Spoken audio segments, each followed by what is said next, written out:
মাঠে যাক, এত বড় মাঠ পড়ে রয়েছে না আপনি বাধা দিলেন কেন? বাধা দেয় নাই, উনি ওনার মতো উনি লাইন ক্রস করছে, লাইনে গেলে তো হতো, লাইনে সবাই যাচ্ছে, লাইনে গাড়ি যাচ্ছে, আপনি কেন বাধা দিলেন ওনাকে? ওনাকে বাধা দেওয়া হয় না, উনি লাইনে গেলে ভালো হতো, উনি লাইনে বাইরে গেছে। আমি বলতে চাচ্ছি এইখানে রাস্তা বন্ধ করে কেন এই প্রোগ্রাম করতে হবে?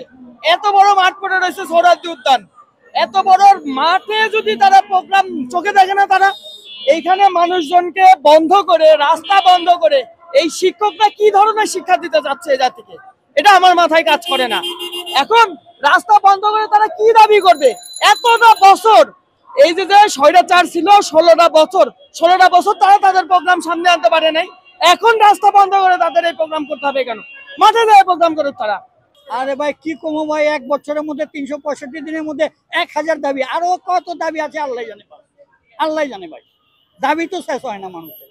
360 দিনের মধ্যে 1000 দাবি, আর কত হাজার দাবি আইতাছে। তাহলে কেমনে? এই যে গাছ লাগালে কি ফল আহে?